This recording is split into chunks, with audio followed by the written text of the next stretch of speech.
Hello and welcome to my review of the Swarmlord for Tyranids for Warhammer 40,000 from Games Workshop. One of these miniatures will cost you £37.50 and consists of 59 plastic components. It's important to note that you can also build the kit as a Hive Tyrant or Winged Hive Tyrant. I'll be showing you the Winged Hive Tyrant in the size comparisons later on. One of these models will cost you £37.50. It came to my attention not that long ago by a member of the channel, a supporter, long-time supporter, Revan, thank you. They reminded me that I'd never reviewed the Swarmlord, despite me picking it up in the Battle Force 3 or 4 years ago. I think it was about 3 years ago now. I already owned a Hive Tyrant from the Start Collecting box set many years ago and have done a review of the Winged Hive Tyrant, but I never got round to reviewing this. There's not going to be many days left of Nidvember. It seems like I've reviewed a lot of Horus Heresy Knights and Space Marines in Nidvember. Hopefully next year I can cover more, but I did cover all of the new Tyranid releases not that long ago, so I hope you enjoyed those videos.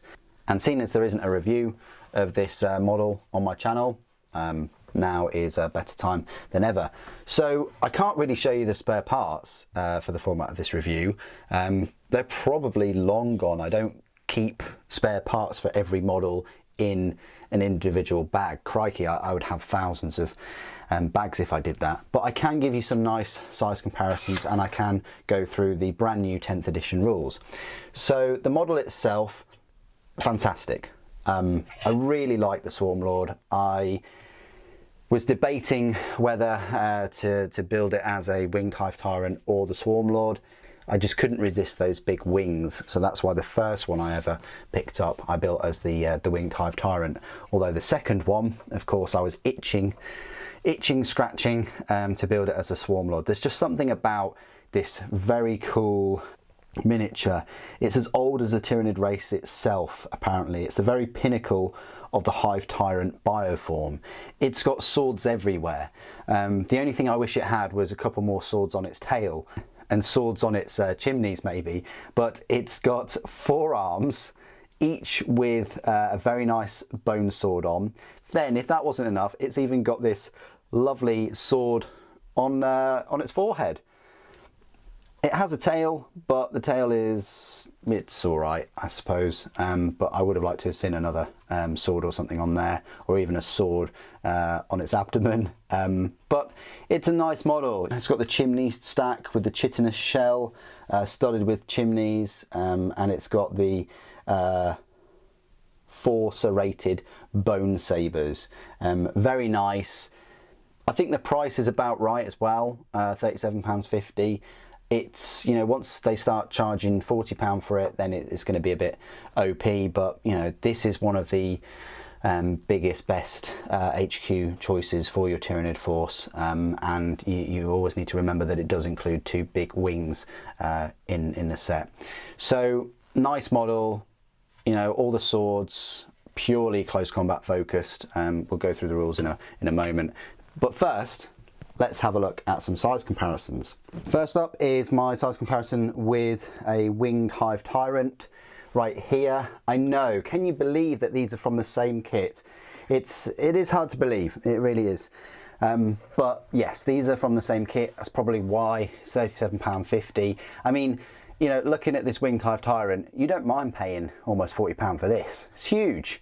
There's lots of detail, it's flying about, but then when you look at the Swarmlord, you think, well, it's kind of like a medium to large size miniature. It's not a large miniature, and it's almost at that boundary, isn't it, for the price? Whereas the Winged Hive Tyrant, yeah, I can see why I built it as that, first of all. So that's where it stands. Obviously the same size base. That's where it stands next to a Winged Hive Tyrant. Compared to a couple of other infantry sort of miniatures, I have a Termagant and a Hormagaunt and then a Gene Stealer. These are all the new miniatures from the Leviathan set and individually.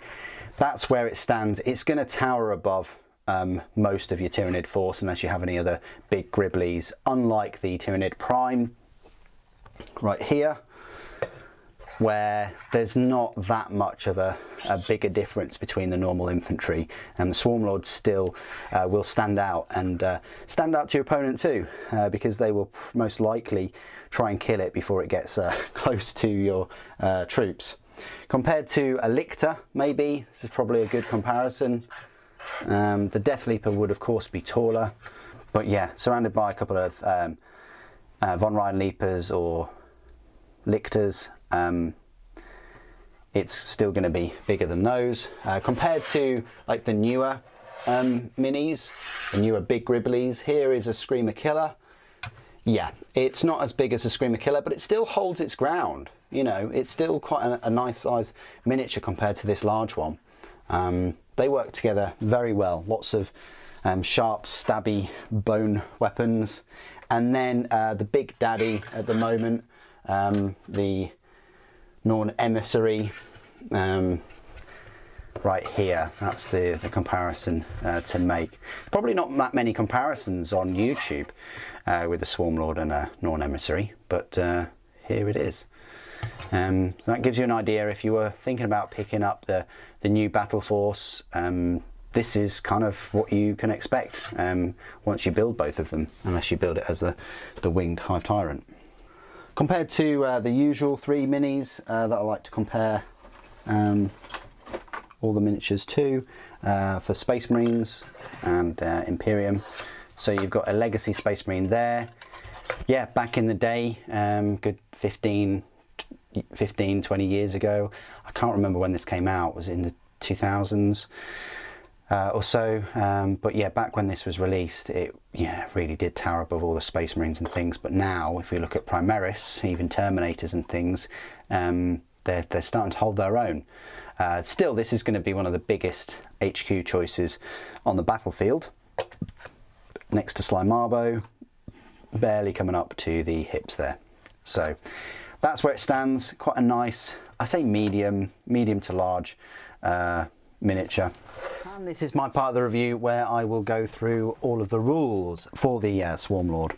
You'll find its rules pushed towards the very end of the HQ section between the Broodlord and Old One Eye, but it doesn't take its place next to the Hive Tyrants. Points cost is 250 points. Quite pricey for what you're getting. Quite a pricey unit, 250 points. To put that in perspective, a Hive Tyrant is 215, so it's a fair bit more pricier than a Hive Tyrant, and it's even more pricier than a winged Hive Tyrant. So it is the most expensive Hive Tyrant form. It's a fair bit more costly than a Screamer Killer, which sets you back 175 points, and it's only 35 points cheaper than a Norn Emissary. So it just goes to show it's quite a pricey unit. What do you get for these 250 points then? Well, you get a movement speed of 8 inches, a toughness of 10, a save of 2+, with an invulnerable save of 4+, 10 wounds, leadership 7, and an objective control of 3. Exactly the same stat line as a normal Hive Tyrant, which is a fair bit cheaper. Ranged weapons. I'm not sure it had ranged weapons before, but this time it does, called a Synaptic Pulse. It's a psychic torrent weapon, range of 18 inches, attacks D6 plus 3, ballistic skill is non-applicable because it's a psychic weapon, strength 5, AP minus 1, damage 2.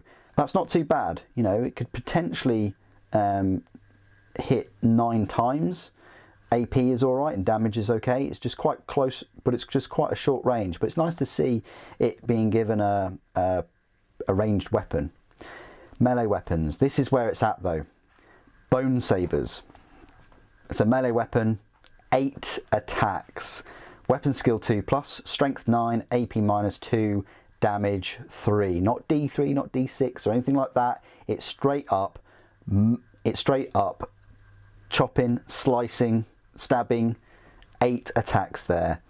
That does sound pretty good, but when you compare it to a Hive Tyrant's monstrous Bone Sword and Lash Whip, which are twin linked, in reality it's only 2 attacks more and the same stat line.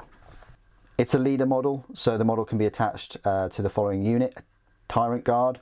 Abilities: core ability, Deadly Demise, D3 and Leader. That's the same. Faction abilities: Shadow in the Warp and Synapse, so all those are the same as the Hive Tyrant. However, its specific abilities dissociates itself from the Hive Tyrant. Firstly, it's got Hive Commander.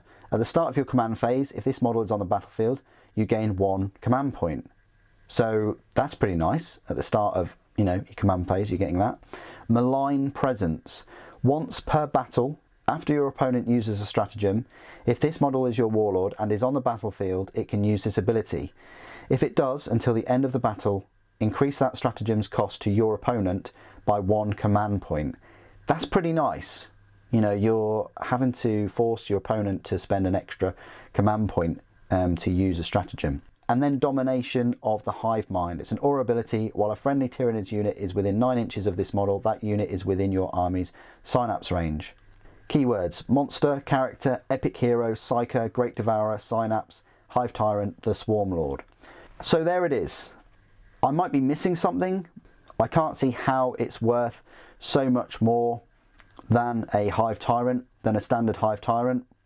Hive Tyrant has its own specific abilities as well, and it also has monstrous scything talons, which give it an extra 4 attacks. The Hive Tyrant, you can equip it with ranged weapons as well, boosting that range, that 36 to 36 inch range. The stat line is the same.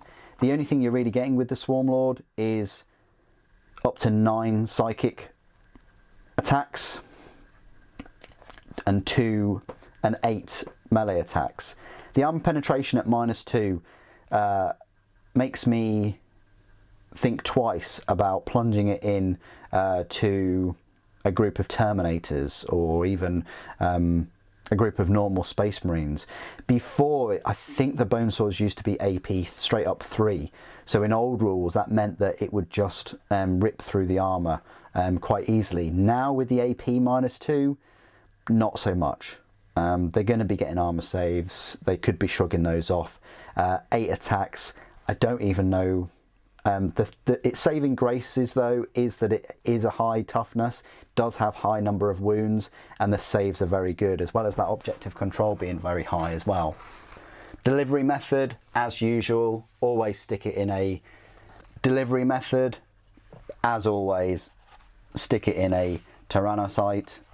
Tyrannocytes can transport monsters with wounds characteristic of 12 or less, so this having 10 means you can have him deep strike, which is quite spicy, and that's the way I would deploy it. There's no way I would start the game with this already on the battlefield, even with some Tyrant Guard around him. And that's all I've got to say about the Swarmlord. Hope you've enjoyed this long-awaited review. Thank you for joining me today. Thank you for watching. For the Norm Queen.